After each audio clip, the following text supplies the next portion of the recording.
is the King and Doc podcast with the Blood Doctor and my man King Hooley. Hooley, what is going on, my man? How we doing this evening? Bro, first off, shouts out to my cousin Chuck, who brought the heat with that intro music, bro. Absolute fire. That's just pretty dope. Absolute fire. Every single time I hear it. My guy. Every time I hear it, I'm like ready to fucking go. You know what I mean? It's just like now that we're getting this going, we're doing this every Tuesday at 6 Pacific. It's getting my brain, like I hear that shit. I'm like Pavlov's dog. I'm like, I'm ready to fucking fire. Let's go. Shout out to Elite Sports Entertainment Network for letting us be here every Tuesday. We appreciate y'all. Absolutely. Yeah, shout out to the dudes, Logan and Jay and Frankie the Yankee, because he told me he was like a minority owner on it, or the silent owner. I forget how he put it, but he kind of got upset that I didn't include him in the ownership of Elite Sports and Entertainment Network. But all Yankee fans should be silent partners, so it's all good. For sure. What's going on? How's your week been, dude? My week is fucking fantastic.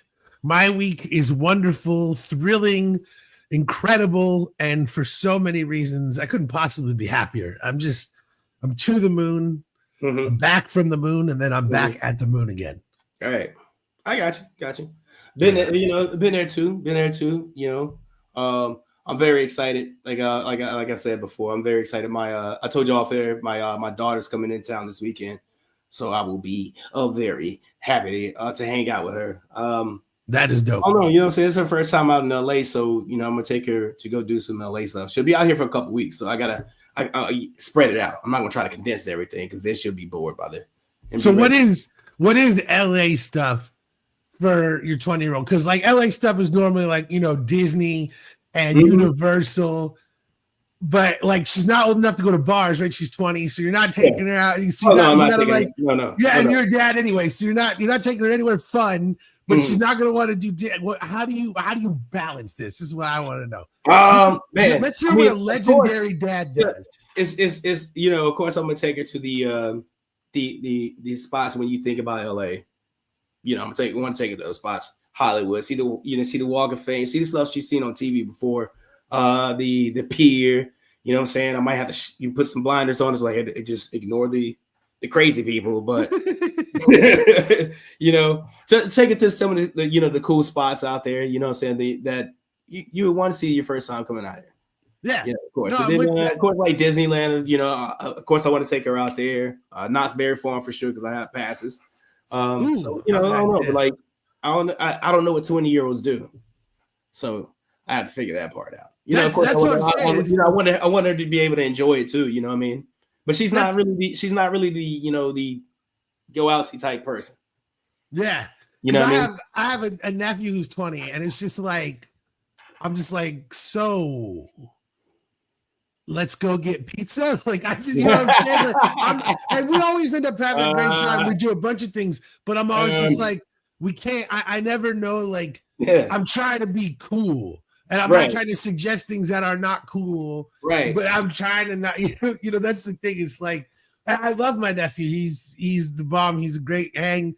We have a great time when we go bowling. I always sneak in beers and stuff. Like I order, I go to the bar and order a couple beers and sneak them to him because he's still underage. But we have a great time. But she's my youngest daughter, so I look at her like she's you can't. I 20, but in my head she's still like 12 or 6. Yeah. Whatever, probably I'll say 12. 12 is good age. She, in my head, she's still like that. You know what I mean? So I have to.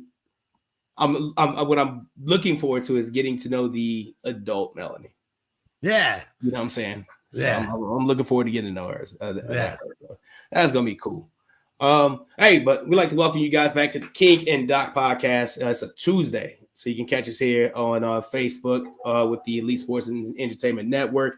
Catch us on our Instagram, the King and Doc. I almost said Truth Be Told Sports. The King and Doc podcast. That's my other podcast. I'm not trying to plug it though.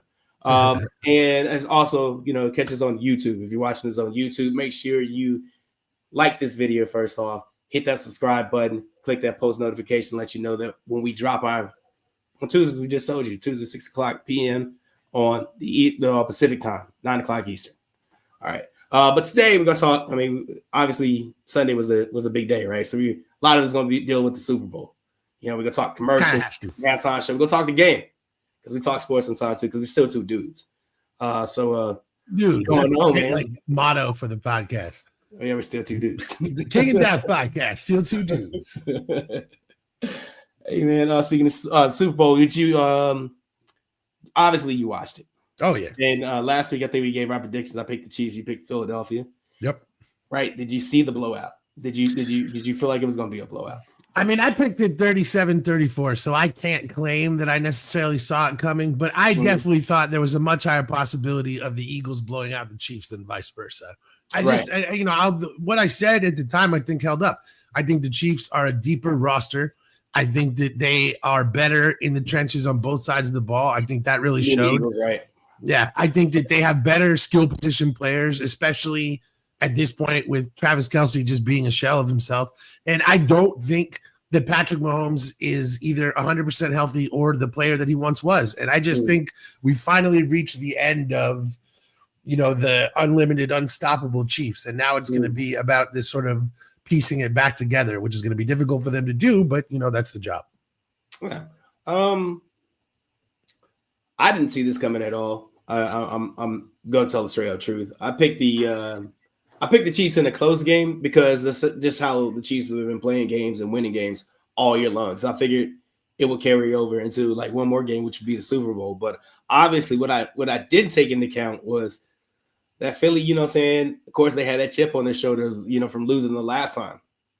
I didn't expect it to come out like that. 17 17-0 at halftime. I figured they would come, the Chiefs would come out. They would have that emotional talk in the locker room. They would come out ready to play football in the second half, and they did it. They came out just as flat as they did in the first half. Yeah, and the thing for me that put it over the top for me about why I thought the Eagles were going to win was, they scored 55 against Washington in the NFC fucking championship, and I know that Washington, they're a good defense. I know it's not one of the best defenses in the league, but it's a solid defense. Right. And they hung 50 on them. And it's not that no one's ever hung 50 before, but if you are operating at such peak performance that you score fucking 55 points. That's crazy. Like, here's the thing you think about these things. We talk about classic Super Bowls. Like, for example, the Brady Super Bowl against the Giants in 2007. The Patriots team is undefeated, everything. But like what we forget is in the AFC Championship game, Tom Brady threw 3 picks against the Chargers. He did not have a good game. He was already hurt. And so I'm not making excuses for anything. The point I am making is the Patriots were already not playing at peak form going into that Super Bowl. And there were cracks that were showing that the Giants were able to take advantage of. And I think that the Eagles are playing at absolute peak form right now, heading into a game where the Chiefs are scraping to get by. It's just one team is blowing motherfuckers out. Right. I was just like, it's just time. And, shit. I mean, even I didn't see 24-0 at half. Like I couldn't. 24-0 at half. That's right. Okay. Yeah. Yeah. Even that I didn't see coming though. And even then, when it was 24-0 at half, I was like, okay, the Eagles have probably done enough to win this game, but the Chiefs are still in it. Like I thought the Chiefs could come back. I still thought that even then. So, but hey. I thought the same thing. I thought the Chiefs were okay. 24-0. All right, they'll come back or whatever. But I think it was the first drive because they got the ball coming back. That first drive was a 3-and-out. I was like, yeah, it's a wrap. And I could do it. It's the worst game I've ever seen Patrick Mahomes play. Yeah, I agree. It was even. I mean, I suppose you could say, which is crazy. The worst game you've ever seen him play was in the Super Bowl. Yeah, I mean, maybe the game against the Bucs Super Bowl was worse because they only scored 9 in that one, and he did get a pair of garbage time touchdowns in this game. But he was at least like moving around in that game and running for his life. In this game, he can go anywhere. They rush forward. They put a spy on him and rush forward. That's the key. Now, yep. Up to and I mean, if people can fault Patrick Mahomes, you can fault like the players, but it's also Andy Reid's fault because he didn't make any adjustments. Yeah, they really. It felt like nothing It was just unlike any Chiefs game I've ever seen. It was just they did nothing. It was like there were times where he would run the ball and he would have like a little success, but then he would stop running the ball and try to put the ball, keep the ball in Mahomes' hands, which clearly wasn't working. You know what I mean? So I think he kind of got out coached in this thing too. The other thing is that the Chiefs have not had like a ton of major success throwing the ball downfield the last couple of years, not in the way that they used to. And yet in this game, they were like, we're going to throw the ball downfield over and over and over. And they weren't like, you haven't been doing that. Like it was like everything changed. And instead of going like, okay, well, let's do what's worked for us this season, they just like kept mashing 4 verticals. Like it was like suddenly a 10-year-old was in control of the offense. Like that's what it seemed like. It was weird. And the thing is that like it wasn't even Mahomes either, because there were like a couple of routes that DeAndre Hopkins ran that were lazy as hell. And Kellen Moore kicked Steve Spagnuolo's ass. There's no question there 100%. Because Jalen Hurts was spreading that ball all over the place. I mean, Jahan Dotson was their leading receiver through the first half, I believe. And so, I had a bunch of prop bets on the Eagles, and I hit every single one except for the one that involved Kansas City. Like everything else I hit. Like it was an absolute beatdown. And the thing is that like it wasn't even that good of a game. Like it just was a thorough. This is like closer to the 43-8 Seahawks Broncos game than it is anything else. Like the fact that this is 18, like that shit is so garbage time. This was if the Eagles didn't take their foot off the gas, dude, they might have scored 60. So easily, because they were like just Saquon and Jalen Hurts, the man right there, dude, did his thing. Yeah. And I'm going to take a victory lap on this one because going back to college and his senior year at Oklahoma, I said that Jalen Hurts was going to be a star quarterback in the NFL, and he got drafted in the 4th round, and everyone said I was crazy, and I have been fucking vindicated by this dude. He is awesome. Yeah. I love the way he plays. I love dudes who throw the ball downfield all the goddamn time. I love dudes who trust their playmakers and have no fear of making big plays. He's got a big arm. He runs. I love everything about Jalen Hurts. Right. He's probably one of the only players from Alabama that I actually like when he was there. Yeah, I'm an Auburn fan for those for context. But he's probably one of the only Alabama players that I liked while he was there. I love this story. I love the fact that he had a terrible national championship game against Georgia in 2017. Tua comes in, wins the national championship for them. He takes being benched to Tua, the following year, like saying like a great teammate, like any good teammate would do, any leader would do.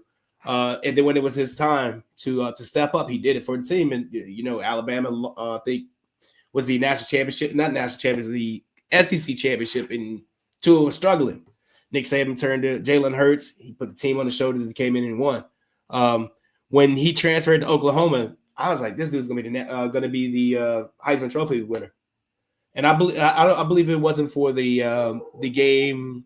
Was it Kansas? I think it was Kansas or Kansas State they lost to, and he had a pretty bad game. If it wasn't for that game, he would have won the Heisman Trophy over Joe Burrow. No doubt about it. But this guy's well deserving. You know what I'm saying? Like anytime anybody said anything bad about him or he couldn't do something, he went out and proved them wrong. And just this is the type of dude you want. Say you want if you're a coach, this is the type of dude this type of player you want to have. Yeah, and just the change. The one thing he would not do down at Alabama was move the ball downfield. Right. And then at Oklahoma, he did it all the time. And they really got him to change the way he perceived the defense around him. And one funny thing about that national championship game, I was in Vegas and we were watching it and we had over 45. And, it was 20-0 Georgia at half. So it was looking okay. Alabama storms back. They tie it up at 20, and they're about to kick the field goal to make it 23-20. So it's going to go go under at 43 points.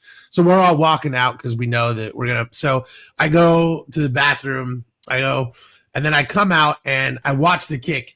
And I can't remember who the kicker was, but he fucking shanks it.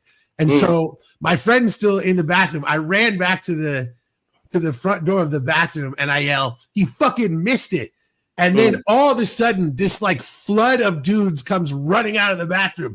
It's like, what? He missed it? What? And it's like all these other gamblers who had also bet the over come flooding out of the bathroom. And I didn't realize, like, I think I'm talking to my friend, but I'm telling all these dudes, the over is alive. And so this like whole fucking rush of dudes comes out of the bathroom. It was pretty goddamn funny. But because there was so many of us were like, oh, we're giving up. And then he misses the kick. And there were probably some Georgia money line bettors too. But no bet. Oh, yeah, for sure. Then Tua throws a touchdown in overtime and saves my ass. And good times. Yeah. That was a terrible time for me because I couldn't escape all the roll tides. Oh God, no! Listen, I lived in Alabama at that time. It was the worst time of my life. My whole family is Alabama fans, so I understand. Yeah, I feel you. Sucks. All right. Hey, is this over for the Chiefs? The dynasty? Yes. Think so? Yes. It's done. Listen, Patrick Mahomes is not the player that he once was. Whether that is because he is playing through many ankle injuries and he is not 100% anymore. What up, Keith? Shout out. Thank you for having Keith was on my podcast this weekend. I still haven't edited it. Need to put that together. That's on me. That'll happen tonight. Anyway, the Chiefs, Mahomes is done. He's played through too many ankle injuries. He's not the same player that he once was. Perhaps sitting for a year and getting healthy could change things. I don't know. I think that he is not the player that he once was. I still think they're going to pay him like he is the player that he once was. I think it's going to be hell on their cap to figure these things out. I think that Travis Kelce is a shell of himself. I just don't. They've got to reload. You've got to change the makeup of this team. And if they want to continue to be a great defense first and foremost, that's fine. But we need to then look at them as that because their defense got them to the Super Bowl, not their offense. So what we knew as the Chiefs dynasty is this unstoppable, murder ball of offense is definitely 100% over. There's no question about that. Okay. In my opinion. You know what? What about you?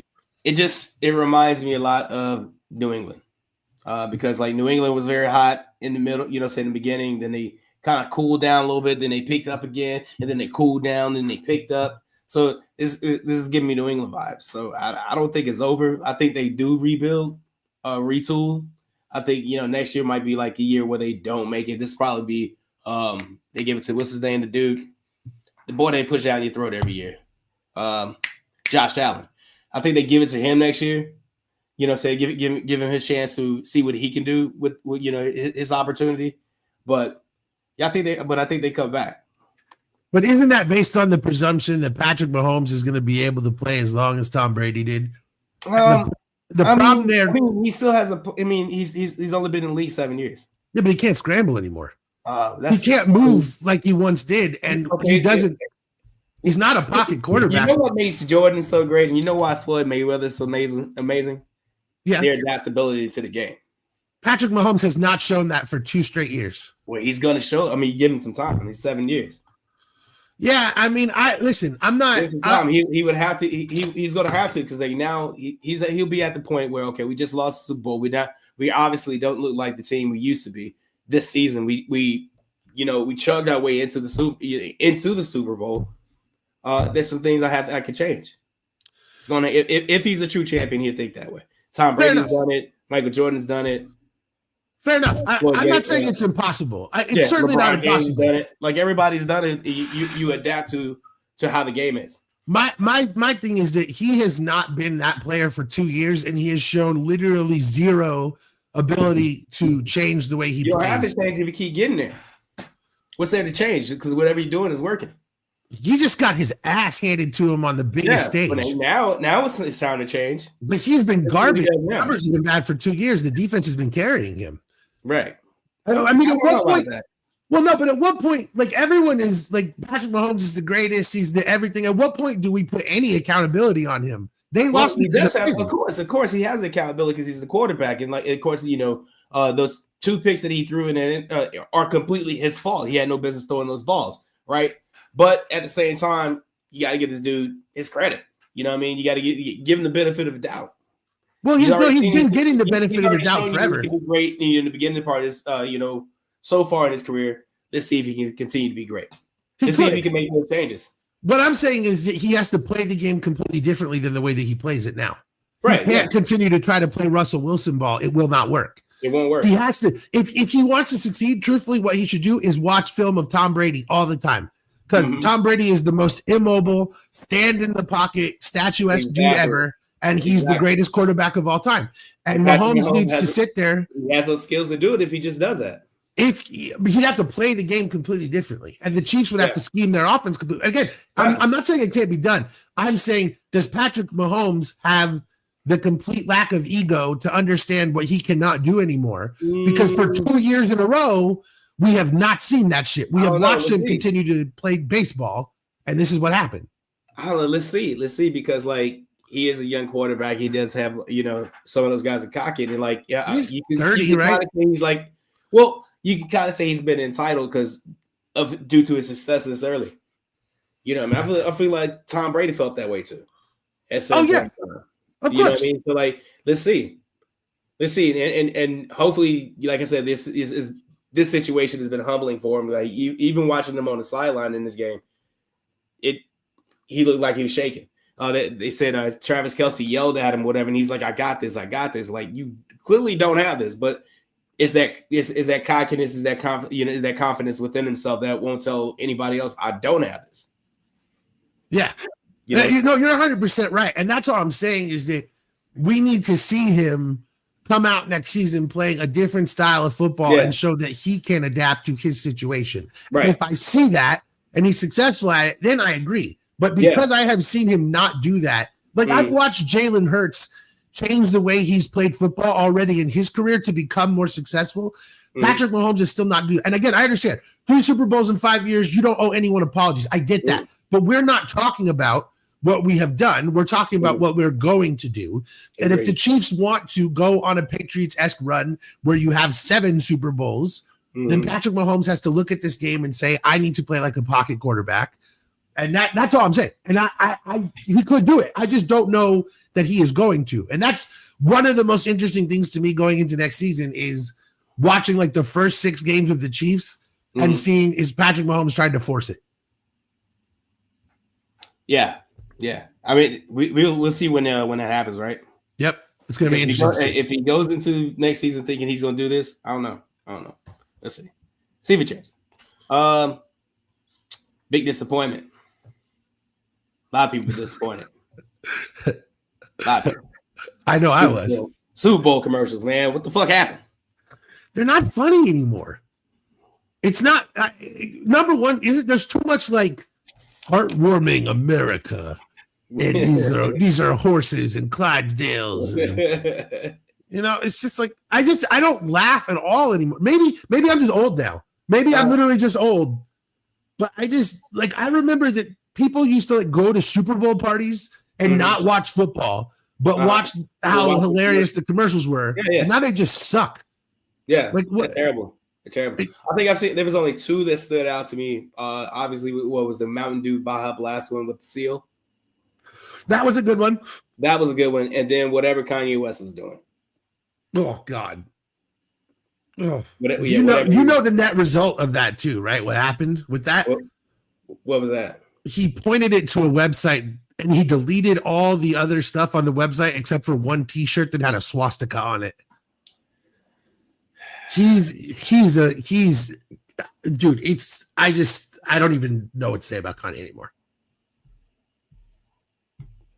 He's just a horrible person. Like, I like to see the one that stood out to me was the Totino's one because I love Tim Robinson, and that's the one where the doors crush the alien while they're eating pizza rolls.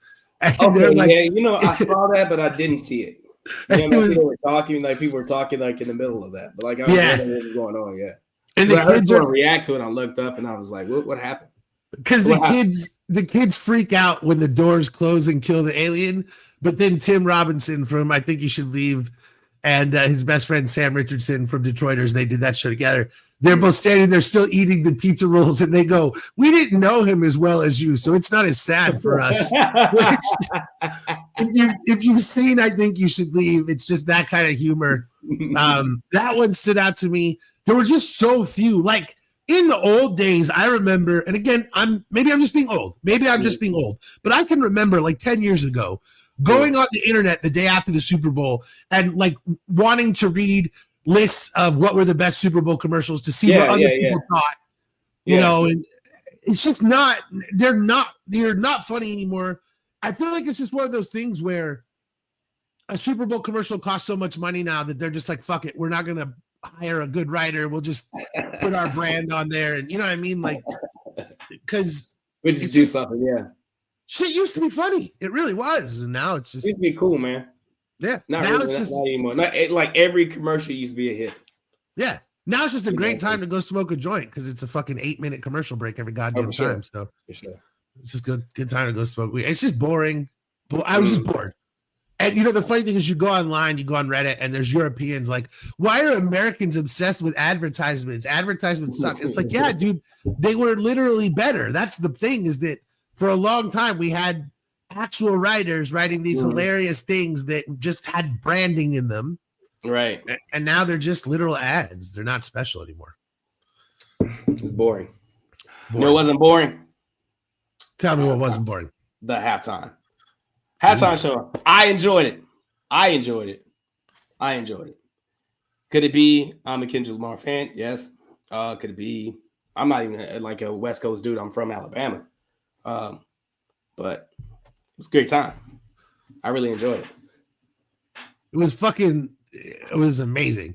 Okay. Serena Williams crip walking, by the way, was like one of my favorite things ever. That's like the perfect, and like, you know, that my other favorite thing about that is that her husband is like a white French dude. Yeah. And like just a perfect example of like, you do not have to be a douchebag. Like if you're a white person, but it just seems to be like most white people seem to believe that that's like part of the whole code. But my God, man, this show was amazing. I don't know if it was my favorite because the one, you know, Snoop Dogg and Dr. Dre and Eminem and 50 Cent and Kendrick Lamar, that was like, that just like spoke to my heart because it was my childhood. But in terms of like theatrics and dude, one thing that Keith was pointing out to me, like Kendrick's like running up and down the field. Like, dude, he like at one point he like sprinted like 60 yards downfield into another song. Like the level of performance was on par with Rihanna last year, even though Rihanna was flying around and doing well. Yeah, that was awesome. But I thought this was amazing. Samuel L. Jackson was amazing, and you know, great surprise. Yeah. And what makes it even better is to wake up and see, you know, MAGA just pissing themselves because they couldn't hear it. Exist. I don't know. No, they couldn't hear it. That's what they said. They couldn't hear it. Yeah. Could they hear the Rolling Stones when Keith Richards was like, that's what they wanted. That's what they wanted. That's what they wanted. Yeah. I mean, they need someone to interpret it. That's just what I've read. Just what I've read. Just when you see that, like, I'm not trying to be a dumbass, whatever. Like, when you see that shit as a black man, like, and you see the entire country enraged, basically, that a black man did something. Like, I mean, does that make you laugh? Does it make you angry? Does it, like, you know? And I'm not trying to. I'm just curious because, like, it used to make me angry, right? It used to make me angry, but a wise man once told me, like, once someone shows you who they are, believe them. And, you know, America shows me who they are every time and time again. So I just kind of believe it. So I kind of just like, you know, this is what you do. Is it wrong? Yeah, it's wrong. And I'm going to call it out because it's wrong. Right. But them getting mad about this shit is not a surprise to me at all. I mean, especially this is coming from, you know, this is fresh off the Beyonce thing. So yeah, it's another coattail to ride, for them to ride. Be upset about. I don't give a fuck. Be mad. Fuck you. You know what I'm saying? I don't give a shit. I loved it. I thought it was phenomenal. I thought Kendrick, you know, saying that the message was clear. I think some of them who say they didn't understand it, I think they did understand it. And I think it just, what they're pissed off about is that they're finally looking at the mirror that being held up in front of them. So, I mean, I found it. Fuck you. I don't give a shit. I mean, I found it. Hey, whoop my ass. I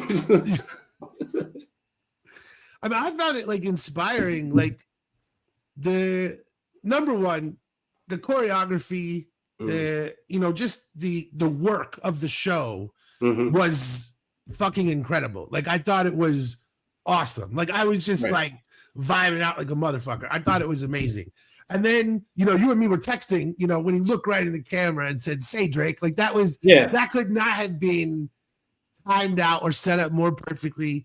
Yeah. The other thing that made me laugh was a bunch of MAGA people going, "No one even knows what this music is." The entire fucking crowd is singing the goddamn song. It's like, when he gets to try to strike a chord. You find their reasons to be mad, and the reasons you're mad make you look stupid. Like it's like the Tom Brady Snoop commercial. Like the reasons you're getting upset just make you look dumb. It's cool. It's cool if you don't listen to the music. Just say that you don't listen to the music, okay? But if you go further in depth into it, like you really don't have to comment. You know what I mean? You could have took your time to smoke your joint or go outside and drink your real American beer or whatever the fuck you could have done. You could have just shut the fuck up. That could have been easy, but no, of course they got to say something because, not good. You know what I mean? Well, and that's the thing. It's like no one is saying you have to like rap. Right. Some of us do.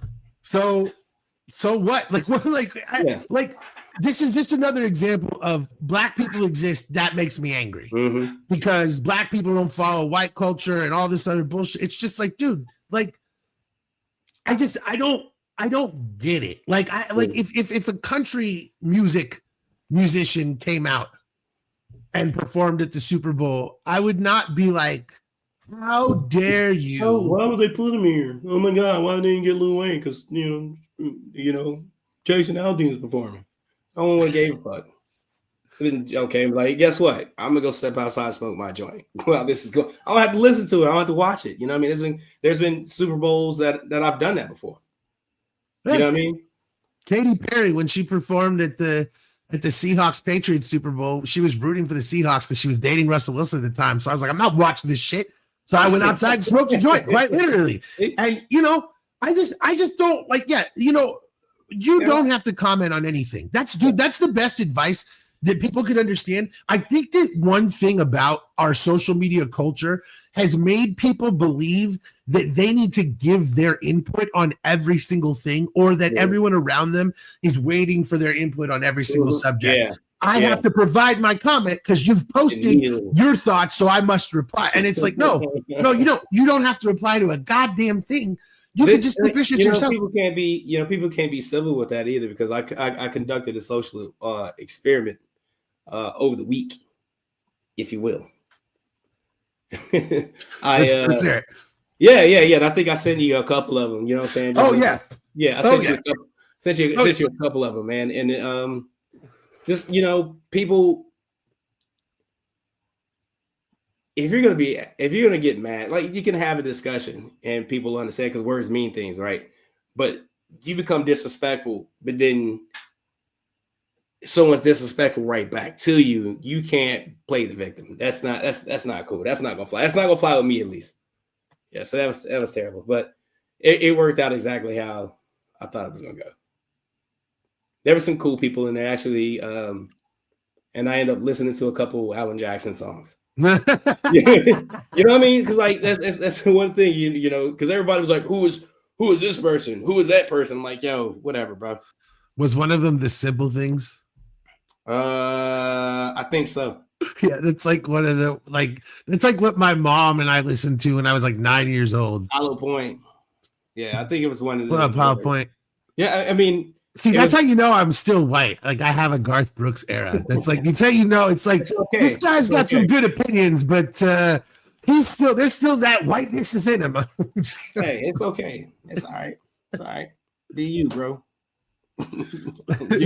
I no, for real though, I really wish there wasn't like a country era in my history. Like I really hate that part of myself, but it's like unfortunately when you grow up in Mormonville, like because I grew up in outside Phoenix, and like Phoenix is like they have all these country events and all this shit, and like until I was exposed to good music. Right. I didn't know what was out there. And then I heard Coolio, and then it was the end.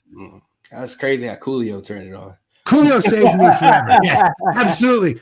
Gangsta's Paradise and his subsequent albums truly saved me from being a complete loser to only being a partial loser. I am being influenced by LL Cool J, Big Daddy K, all these guys. Coolio did it for you. Oh yeah. Hey, throw your hands up if you're down with the C, baby. That's my boy. Rest in peace. Coolio forever, dog. Rest in peace, bro. That's what he does. Hey man, you ready to get into top 10? Dude, this is what I look forward to this shit now. This is like every week I'm like, what is the top 10 gonna be? How are we gonna get into it? This is how I schedule my time now, is preparation for the top 10. This is what it is, baby. There you go. Top 10. Top 10 Super Bowls, according to the King of Dot. I think I had number 10. There's one caveat here, though, is that basically we couldn't involve Super Bowls that involved our own teams because we know, because we know that my favorite Super Bowls are 28-3 and the Seahawks Super Bowl.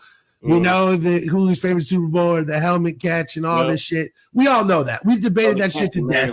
Manningham, too. That was a good one. Mario Manningham, that was White was a good one. See, I even thought deeper than that because, all your Super Bowls, like, within – yeah. I mean, dude, you got the whole Lawrence Taylor era. Yeah. But we just figured we've talked about this shit to death. So we wanted to talk about the top 10 Super Bowls from other teams that have been fucking great, that historically have mattered, that, kind of shaped the way we view this game today. Right. And so, my man, Julio, you got number 10. I got number 10. My number 10, it will be Super Bowl 43. That's the Steelers versus the Arizona Cardinals, ending with the toe tap from Santonio Holmes from Ben Roethlisberger. And that's right, I didn't stutter. He's Ben Roethlisberger. Hey, we pull no punches on this podcast. We don't. Outside of, obviously, I wanted Arizona to win for one reason alone. Larry Fitzgerald, very underrated. Great receiver who I thought should have won a Super Bowl. I wanted him to, get a ring. Had nothing to do with it because this is before the Raven stuff happened. Yeah, this game, this one is my most painful Super Bowl that's not a Patriots one because I like the Cardinals. I've lived in Arizona most of my life. My family are diehard Cardinals fans. Right. And my brother-in-law and his brother were at this game. Mm-hmm. And they were, they had a picture of the clock after, Larry Fitzgerald scores the touchdown with 2 minutes left. Mm. And, it's just all these things. Michael Adams falls down. Santonio Holmes barely gets that second foot. Like, just everything falls apart. Yeah. And it just sucks that the Cardinals' one chance falls to an organization that, has won, 6 Super Bowls. Like, it's kind of lame that it went the way it went. This is the kind of, the thing that, Nick Foles beating – right? I'm sorry? This was their 6th Super Bowl, right? This was it, yeah. Yeah. And it's kind of like, I know we're not talking about those, but Nick Foles beating the Patriots, I can actually argue is, for a lot of people, probably the best Super Bowl of all time because you have the greatest quarterback of all time losing to a scrub in the Super Bowl. That's like a movie. So for a lot of people, that's one of the greatest of all time. Yeah. And this game was set up to be like that, and instead the Steelers snatched it right back at the last second. God, yeah. It ripped the whole out of my heart too. Yeah. It was, and I was alone on a couch, and then I went outside and I saw a couple houses down. There was like a Steelers Super Bowl party going on. And I was like, "You motherfuckers!" I was like drunk yelling at them. It was like so stupid. But what are you gonna do? I don't know. What's number 9? Number 9 is something that I love to make fun of all the time and that I truly relish and that is really worth bringing up. And that is Super Bowl 28, which is the Cowboys against the Bills. And it's not necessarily noteworthy for the game itself so much as this was the 4th straight Super Bowl loss for the Buffalo Bills. A feat which I don't think has ever been met in any sort of way in any other sport. Number one, to be, and this is what Bills fans will say. They'll say it to you with a straight face. They say, do you know how good you have to be to go to 4 straight Super Bowls? And it's like, yeah, but you didn't fucking win any of them. Who fucking cares? And, it's like backbreaking to them. And, if Josh Allen had made it to the Super Bowl this year and the Eagles had absolutely just demolished them, I think that the city of Buffalo might have just burned itself down. What sucks about this, though, about the Bills and being mentioned around that time, is every time you talk about the Bills Super Bowls, like you talk about one of these things, one of these games, it always comes up that they've lost 4 in a row. You can't even discuss any game on its own merit. You can't mention one. You will inevitably talk about 4 losses. And this was someone on it was on a blog, it was on Deadspin before it was bought like a decade ago. They were discussing how, whenever, they make the Super Bowl champions gear for both teams. And then the losing gear almost inevitably always gets sent to a country in Africa, essentially.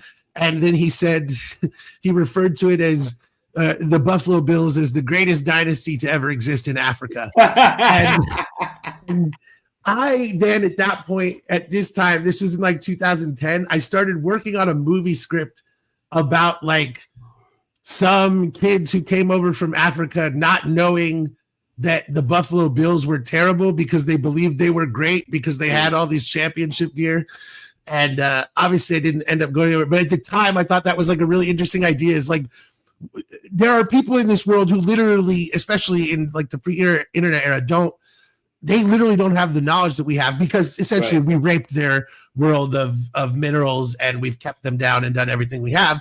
But nonetheless, it would be interesting to find out what, in a world where they came to America to turn the Bills around was sort of the idea. And again, that was the kind of like, I was white thinking it's like a feel-good story, A feel-good story? How would that be a feel-good story? That's what I'm saying, dude. It's fucking stupid. That's what I'm saying. Well, because they would come to Buffalo and win the Super Bowl is the idea eventually. They win 4 Super Bowls in a row, right? The Bills win 4 Super Bowls in a row.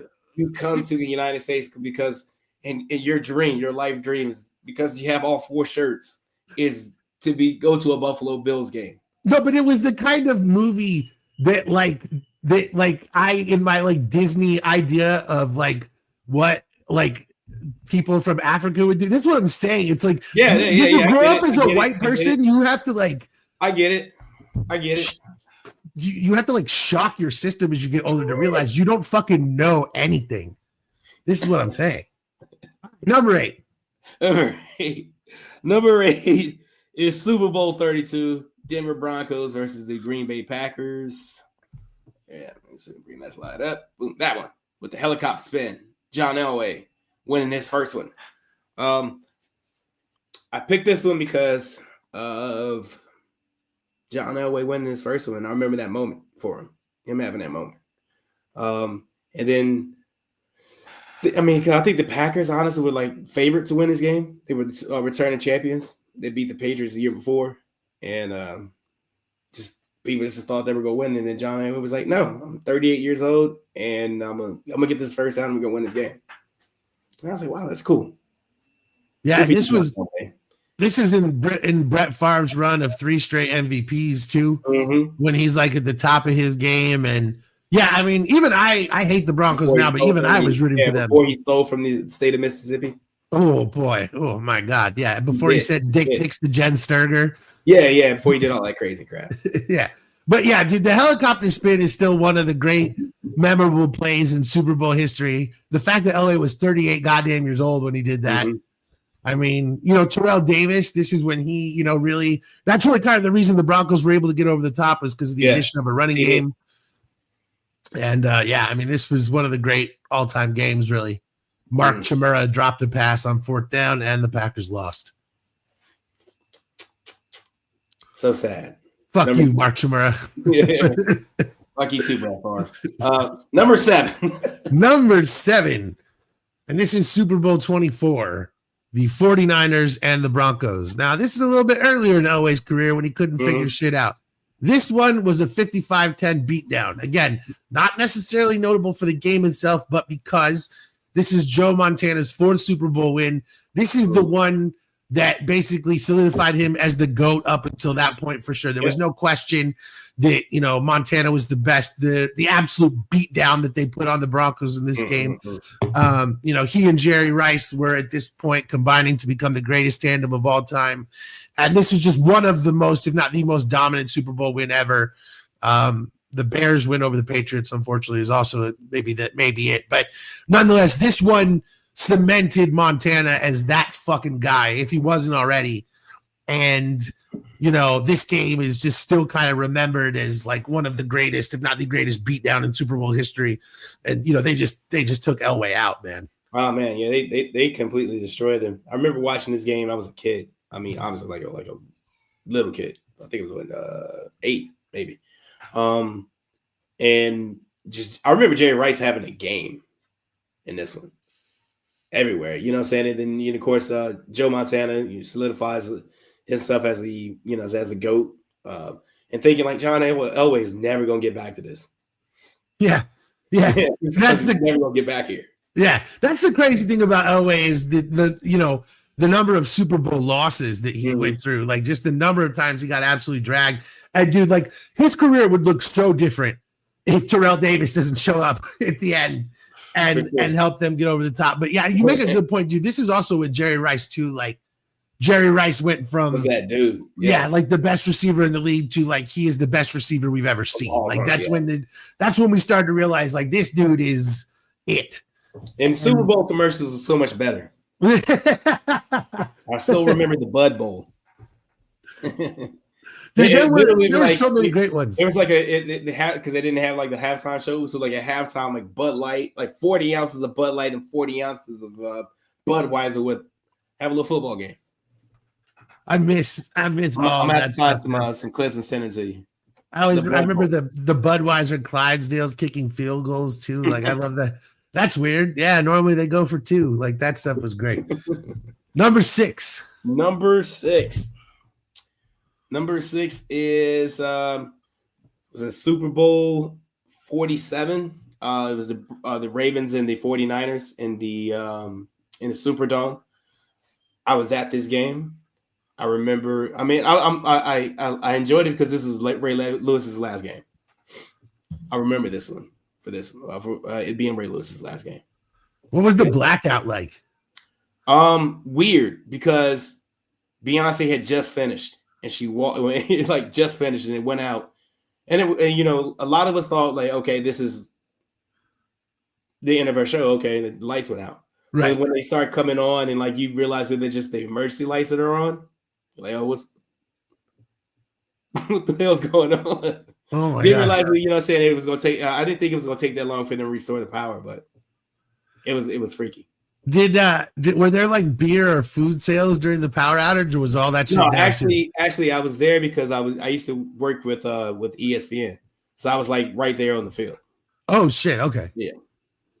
So yeah, dude, that had to be crazy. Then it was weird.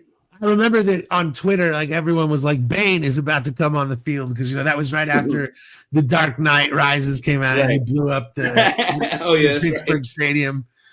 And like everyone, that was like the thing on Twitter. Yeah. That was crazy, dude. It was like 45 minutes. Like that was imagine a world where they were not able to get the power back on. Affected the game too. There's no way to argue that it didn't. I mean, it was an absolute beatdown, and the 49ers got all the way back in it. Like they had so much time to discuss what they were doing. And not that the Ravens didn't too, but when you're that far behind and you have that much time to discuss just what's going wrong, you've got a shot, Yeah. But yeah, the fact that they didn't complete the comeback, like they were close. Well, and that affects Colin Kaepernick's career. Yeah, if he's Super Bowl winning champion Colin Kaepernick, like he's not riding the pine the last few years. I don't give a shit about the way that even though the owners clearly colluded against him, I'm just saying they would have viewed him differently if they had won that game. Oh yeah, 100%. Fuck them for colluding against Colin Kaepernick, though. Number 5 is I'm like horrible with the numbers. I think it's 44, which is Colts versus Saints. Yeah. XLIV, isn't that 44? I'm terrible. This game, always most memorable, obviously, for Tracy Porter picking off Peyton Manning on the slant, taking it back for a touchdown, and basically ending the Colts' chances early in the second half. This is Drew Brees' Super Bowl victory. But, for me, I was in England and I was drunk alone at a bar by myself in a hotel because it was the middle of the night. And the front desk girls were like, why is he cheering? Because it's, I'm like an American drunk yelling at their projection on the screen because the bartender had closed early. And I was like, hey, man, give me 3 beers and 4 shots, so I can enjoy this game.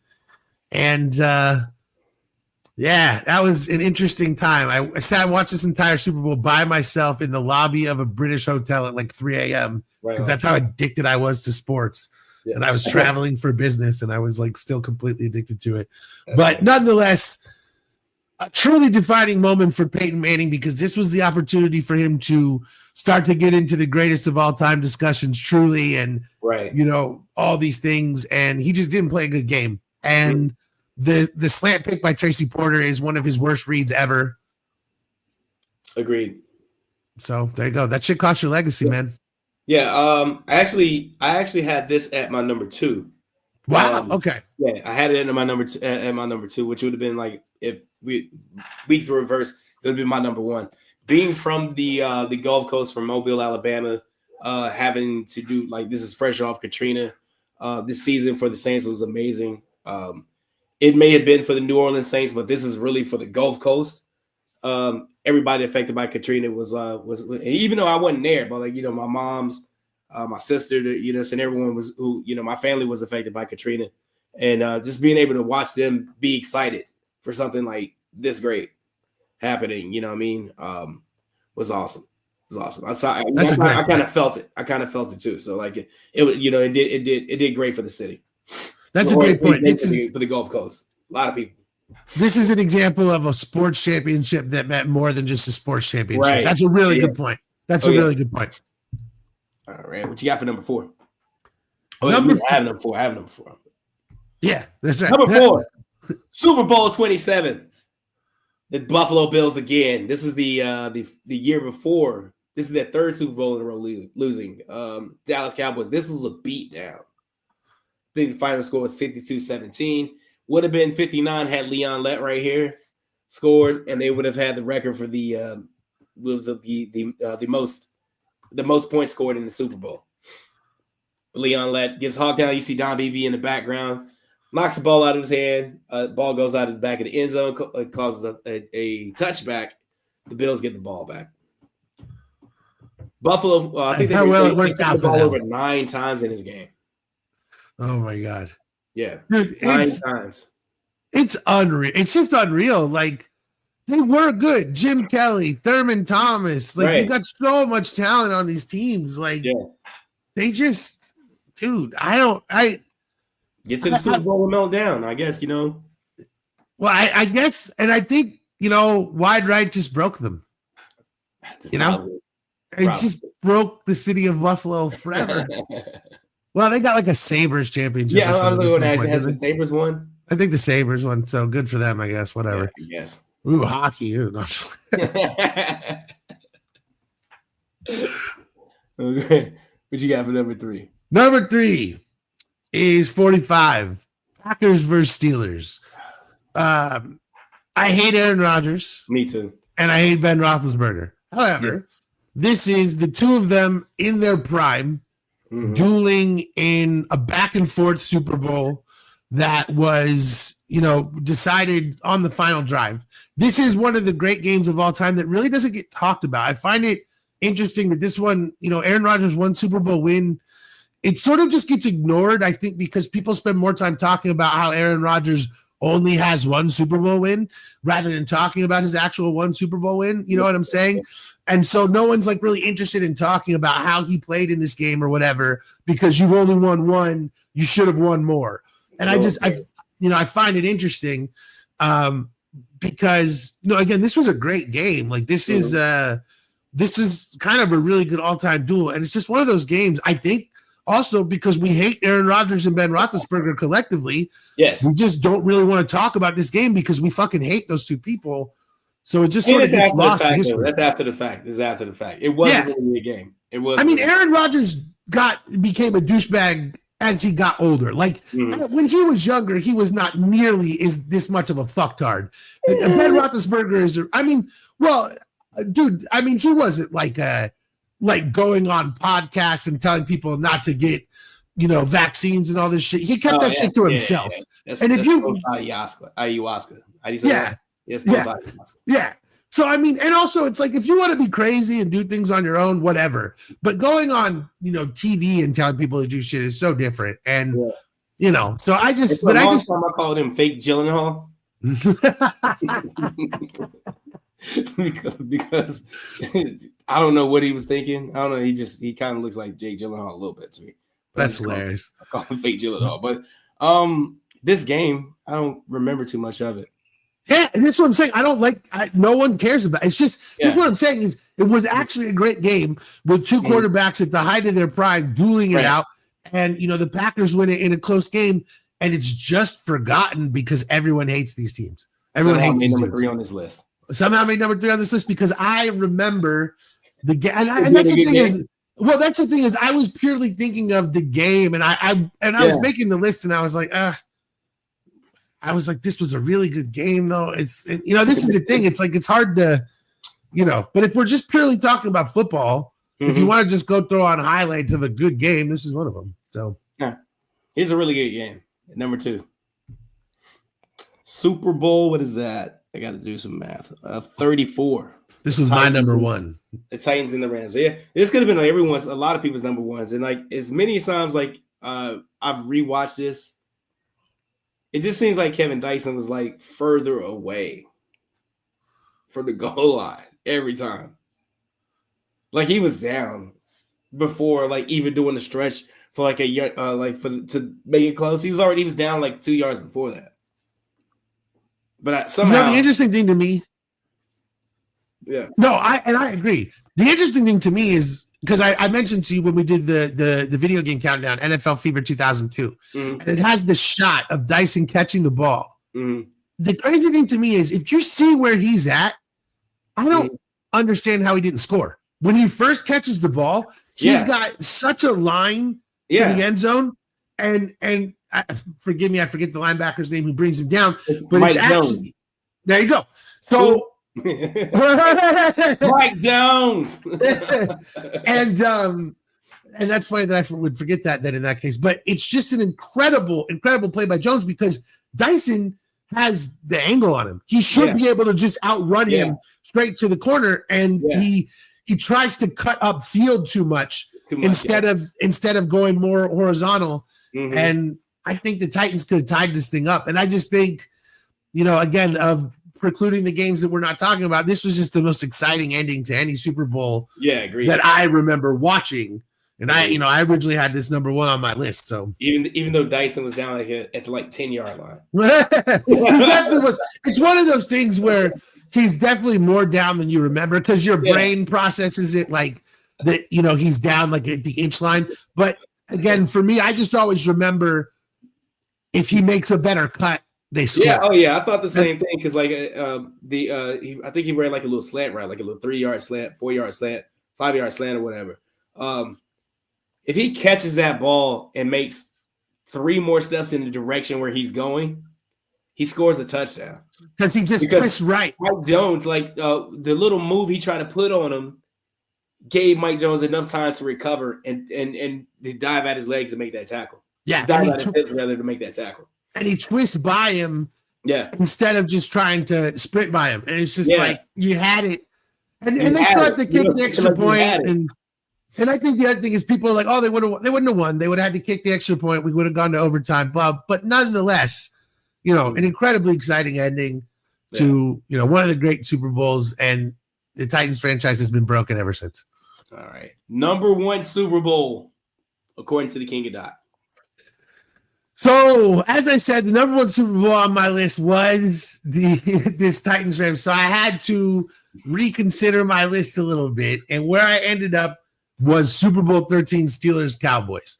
Now, I can give you a reason why this is the best Super Bowl of all time, despite the fact that none of you have ever seen it, but I can give you a couple of reasons why this is valid for number one on its list. Number one, we're talking about a Super Bowl in the 70s that was scored 35-31. So one of the truly high-scoring, Super Bowls of all time in a very early era. It's one of the first games where it was like literally they were scoring all over the place. Number two, going into the fourth quarter, the game was 21-17. It was a close game.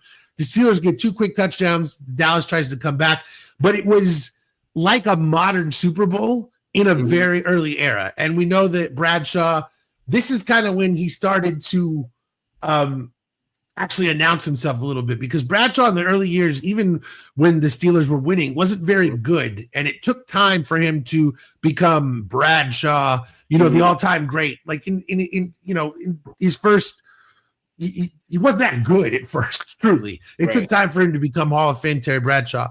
And so this is one of those games where, again, they truly announce themselves. Franco Harris scores a big touchdown. There's just a lot of names in this one that are legendary, and it's worthy of being number one. Okay. All right. I'm just going to take your word for it because I've never seen it. I mean, I know who Terry Bradshaw is, and of course, the Cowboys were the formidable foes for the Steelers for the most part of the 70s. I know they've matched up a few times. Yeah, and this is just one of the first truly great Super Bowls, right? And so, if we're going to take the recent stuff off the list, and I've got to reach for reasons, 13, lucky 13, lucky 13. Gotcha. All right, man. Yeah, cool. Hey, we are running low on time, man. Yes, sir, we are. Any shout outs and last minute thoughts or whatever? Going to go edit my show tonight. There'll be a new episode of the Blunt Doctor Show. You can check it out on bluntdoctor.com. Aside from last minute thoughts, man, I'm just very interested to see what happens again next season, to see if the Chiefs can rebuild themselves or if they're done. And also, my allegiance to the Eagles is over. I hate the Eagles again. Fuck you guys. We're not building a dynasty. Jalen Hurts can suck it. I hate the Eagles. And all the nice things I've said about them are over now. That's funny. Yeah, Truth Be Told Sports Podcast this Friday at 8 o'clock Eastern Time, 5 o'clock Pacific, here on the Elite Sports and Entertainment Network on our Facebook, as well as on our YouTube. That's all I got, man. I'm really excited about this weekend. My daughter's coming, man. I really can't wait. Hell yeah, you have to. Well, next week you have to give us a story. Yeah. I'm gonna see if I can get her pop on for a second to show her face. There you go. She might not. Yeah, it's just, I don't want to come on your old man show where you complain about old man things, and your friend tells weird Disney scripts from 2010 about the Bills. I don't want to hear it. He ruined every Disney movie I grew up on. Yeah. Way to go. Perfect way to end the show. Yeah. But remind you guys to come back here next Tuesday on every Tuesday night here at 9 o'clock Eastern, 6 o'clock Pacific time. Follow us on YouTube. Follow give us a subscribe. I'm sorry. And also on the Elite Sports and Entertainment Network. Until next week, man. We are out of here for the King and Doc. Peace. Peace.